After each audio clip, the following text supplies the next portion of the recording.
안녕하세요. 즐거운 부동산입니다.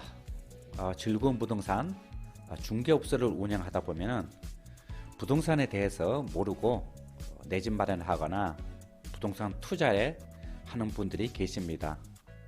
그래서 오늘은 부동산 종류와 특징을 말씀드릴 건데, 부동산의 특징을 알고 나면은 내 집 마련이나 부동산 투자가 훨씬 더 쉽고 안전하게 다가올 것입니다.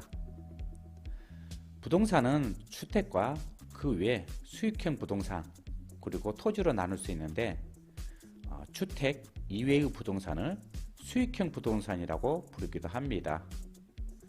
그래서 수익형 부동산과 주택을 조금 달리 생각해야 됩니다.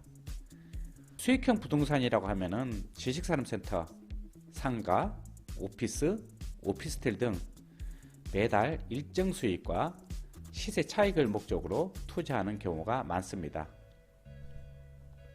오늘은 주택과 상가, 오피스텔, 지식산업센터, 토지 장단점을 살펴보겠습니다. 첫째로 주택입니다. 주택은 아파트, 빌라, 다세대, 단독주택 등으로 나눠지는데, 주택은 종류는 틀리지만 주택 매수 후에 내가 직접 살아야 하는 경우가 대부분인데, 투자를 목적으로 전세, 월세를 주는 경우도 있습니다. 내가 직접 입주를 목적으로 하는 매수와 투자를 목적으로 하는 매수에 대해서 간단히 설명드리겠습니다. 주택은 내 집 마련을 하기 위해서 매수를 원한다면 모든 수단 방법을 가리지 말고 연끌까지 해서 매수해야 되는 경우라고 생각을 합니다.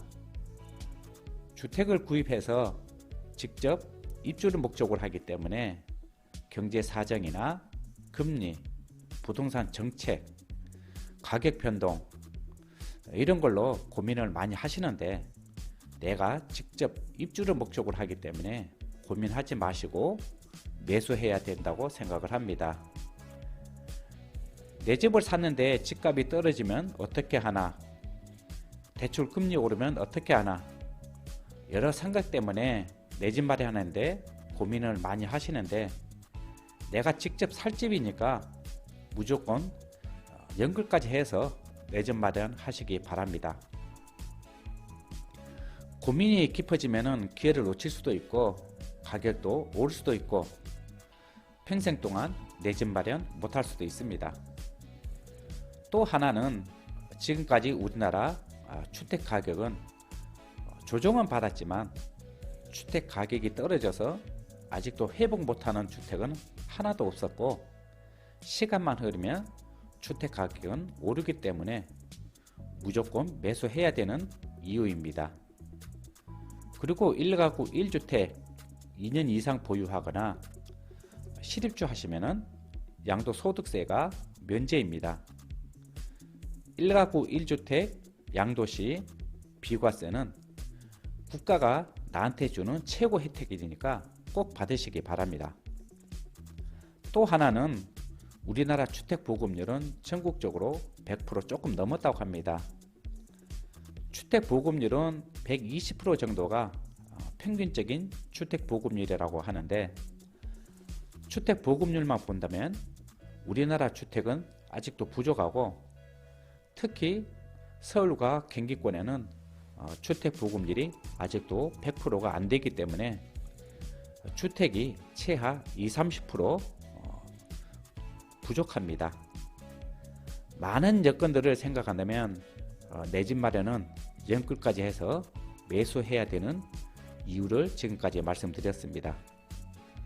다음은 주택을 투자 목적으로 구입을 원한다면 부동산 정책에 대해서 조금 알아야 합니다. 주택은 사람이 살아가는 필수 조건, 의식주 중에서 하나에 들어가는 필수 조건이기 때문에 정부 정책들도 아주 민감하게 움직이고 있습니다. 그래서 1가구 1주택이냐, 1가구 2주택이냐, 1가구 3주택이냐 이런 등으로 세금 정책이 많이 달라지고 자주 바뀌는 세금 정책이 되는 겁니다. 정부 정책에 대해서 보유세, 양도소득세 등 예민하게 다가오는 경우가 있기 때문에 1가구 2주택 이상은 정부 세금 정책을 한 번 더 생각해보고 투자하는 게 좋습니다.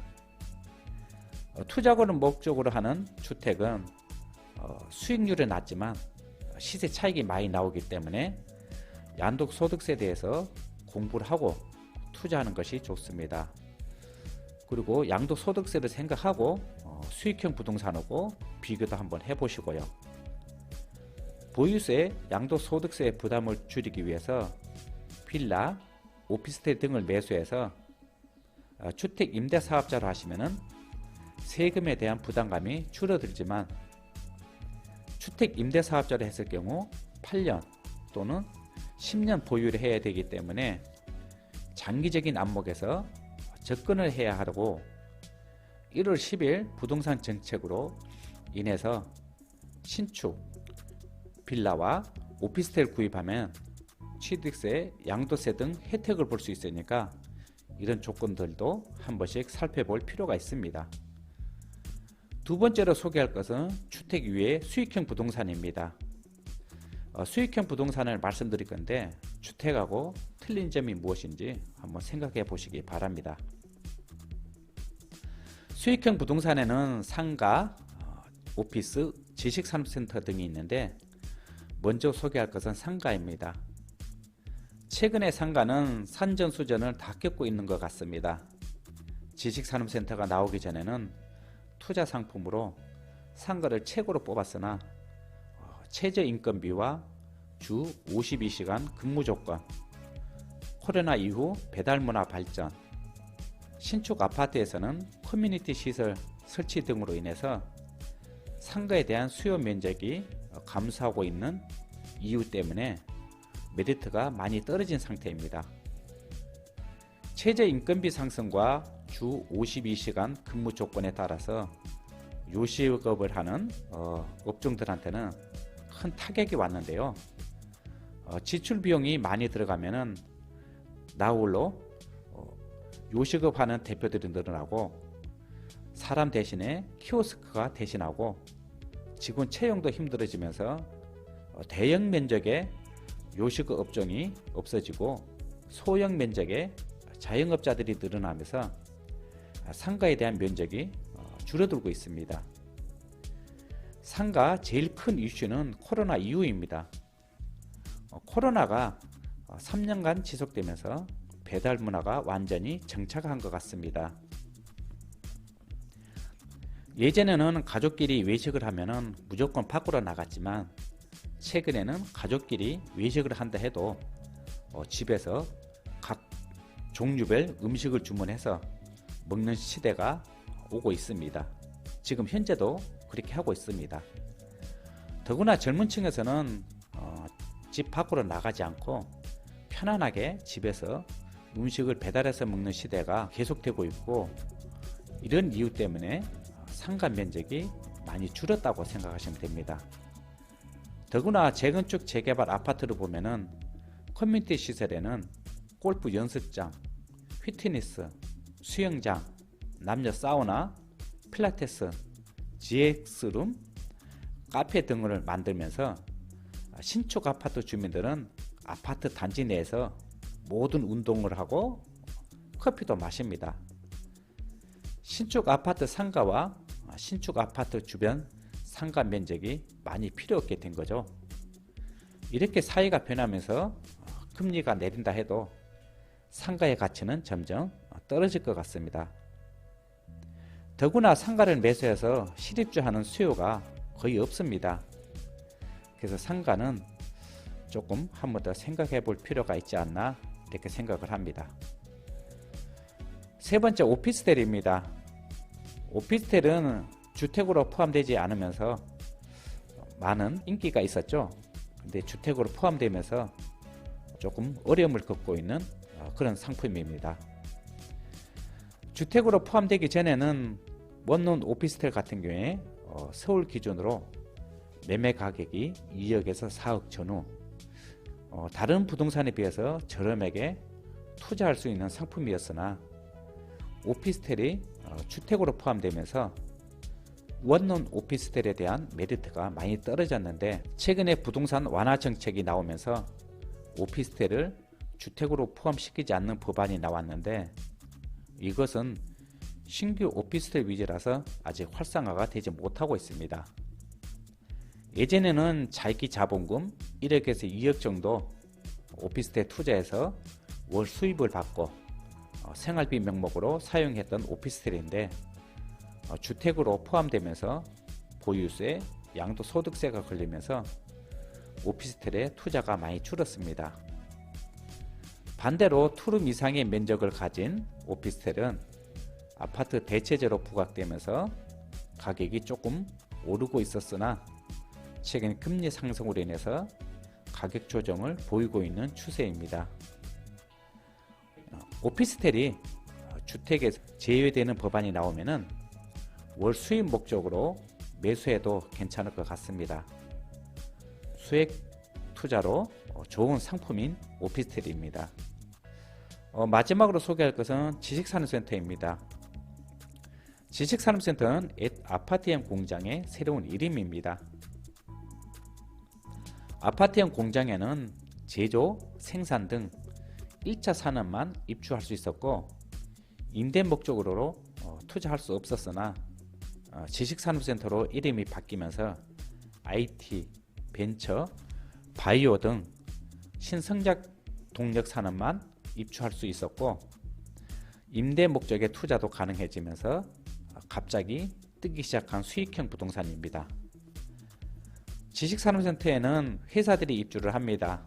전용면적 10평부터 500평, 1000평 많은 회사들이 입주할 수 있고, 산업 목적이기 때문에 산업용 전기를 사용하고, 지식산업센터 건물에는 태양광까지 설치가 되기 때문에 관리비가 저렴한 게 특징입니다. 지식산업센터는 또 하나의 특징은 실입주하는 기업들이 있어서 매매가 활발한 편이고, 매매 가격도 오르는 편입니다. 상가 같은 경우에는 오로지 임대 목적을 매수하지만, 지식산업센터는 실입주하는 회사들이 매수를 원하기 때문에 매매 가격이 꾸준하게 상승하는 분위기입니다. 여기서 상가와 지식산업센터 차이가 나는 이유는, 상가는 실입주가 없고 지식산업센터는 실입주하는 기업들이 있어서 시세 차익을 누릴 수 있어서 투자 상품으로 최고 인기를 달리고 있는 지식산업센터입니다. 거기에 다른 부동산보다 대출도 잘 됩니다. 금리 상승으로 대출 규제가 생겼다고 하지만, 다른 부동산 상품에 비해서 아직도 대출이 잘 되는 지식산업센터입니다. 인기가 많다 보니 지식산업센터 과다 공급으로 인해서 지금은 지식산업센터 옥석을 가려야 할 때가 왔다고 봅니다. 지식산업센터 옥석은 어떻게 가려야 할까요? 지식산업센터 옥석을 가리는 것은 간단합니다. 지식산업센터에는 회사들이 입주를 하니까 회사에 다니는 직장인들 출퇴근이 좋아야 하고, 공급이 없는 지역, 회사들이 많은 지역을 선택해야 합니다. 마지막으로 토지에 대해서 간단히 설명드리면, 토지 투자는 뭐 아니면 도라는 생각으로 투자하시기 바랍니다. 토지에 투자한 지역이 개발 계획이 있다고 해도 언제 개발이 될지 모르고, 개발 계획이 없다면 영영 묶일 수 있는 또 단점이 있습니다. 어떤 분들은 또 우스갯소리로 토지 잘못 사면 대물림 해줘야 된다는 그런 말도 있습니다. 그리고 또 우스갯소리로 토지는 LH 지구권 외에는 절대 사지 말라는 우스갯소리도 있고요. 그래서 토지 투자는 신중을 기해야 될 것 같습니다. 지금 시기는 금리 인상으로 인해서 모든 경제가 많이 침체되고 있습니다. 부동산 가격도 많이 조정받고 있는 시기인데, 너무 움츠러들지 마시고 내 집 마련을 하든 투자 목적으로 하든 부동산 상품을 알고 진입하시기 바랍니다. 주택은 시세 차익이 많이 나오고 수익률은 낮은 편입니다. 수익형 부동산은 시세 차익은 낮지만 수익률은 주택에 비해서 높은 편입니다. 그리고 우리나라 부동산은 시간이 지나면 무조건 올랐다는 거 명심하시기 바랍니다. 부동산은 넓은 의미를 가지고 있지만 조금 더 자세히 보면은 좁은 의미의 부동산 가치가 더 큽니다. 그 지역의 장점들, 부동산 상품의 장점과 단점을 제대로 알고 투자한다면 부동산 투자에 대해서 실수를 많이 줄일 수 있고 부동산 투자로 좋은 소식도 기다리고 있을 겁니다. 즐거운 부동산 재미낸 오늘은 부동산 종류와 특징, 장단점을 간단히 알아봤고요. 구독하기 누르면서 마치겠습니다. 감사합니다.